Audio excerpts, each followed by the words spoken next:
দেশের আইন শৃঙ্খলা পরিস্থিতি নিয়ে নানা সমালোচনা থাকলেও ইন্টারপোলের মাধ্যমে বিদেশে পলাতক আসামিদের গ্রেপ্তারে সক্রিয়তা দেখালো বাংলাদেশ। প্রায় 2 বছর ধরে দেশের বাহিরে অবস্থান করা পুলিশের সাবেক আইজিপি বেনজির আহমেদের গ্রেপ্তারের খবরে নতুন আলোচনা তৈরি হচ্ছে। বিশ্লেষকদের মতে এই ঘটনায় বিদেশে অবস্থানরত কার্যক্রম নিষিদ্ধ আওয়ামী লীগের নেতাকর্মীদের মধ্যেও উদ্বেগ ও আতঙ্ক সৃষ্টি হতে পারে, বিশেষ করে যাদের বিরুদ্ধে দেশে বিভিন্ন অভিযোগ বা মামলা রয়েছে।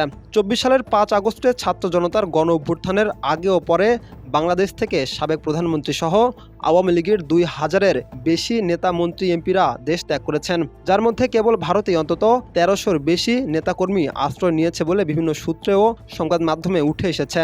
আর লন্ডন, দুবাই ও সৌদি আরবে এমপি মন্ত্রীদের বড় একটি অংশ আশ্রয় নিয়েছে, যাদের মধ্যে সাবেক প্রধানমন্ত্রী শেখ হাসিনা সহ 12 জনের বিরুদ্ধে ইন্টারপোলের রেড নোটিশ জারির আবেদন করা হয়েছে। বিদেশের মাটিতে বেনজির আহমেদকে গ্রেপ্তারের পর প্রশ্ন ওঠে, পালিয়ে থাকা আওয়ামী লীগের নেতা মন্ত্রীদের গ্রেপ্তার করা সম্ভব হবে কিনা।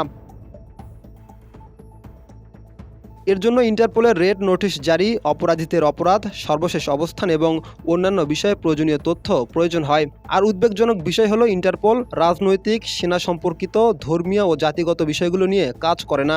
অপরাধীর অবস্থান আর সংস্থাটির রাজনৈতিক বিষয় নিয়ে কাজ না করার নীতি, দুই কারণেই ইন্টারপোলের সাবেক প্রধানমন্ত্রী সহ 12 জনের রেড নোটিশ এখনও প্রক্রিয়াধীন রয়েছে।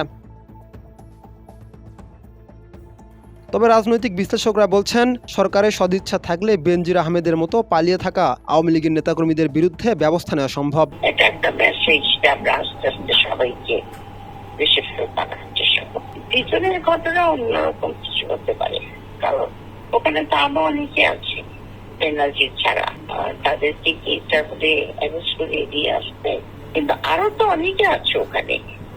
সবচেয়ে বড় কথা আপনার রেসালনকে নিয়ে তো দেশে তুলপালা হচ্ছে, তো তাকে আসতে পারে, আরো তো অনেকে আসতে পারে দুবাইতে।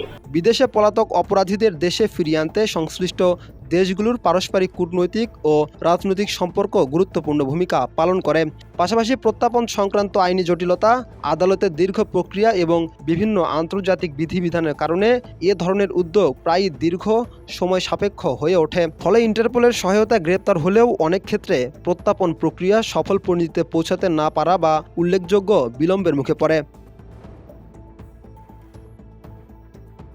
রাকিব হাসান, ইত্তেফাক নিউজ।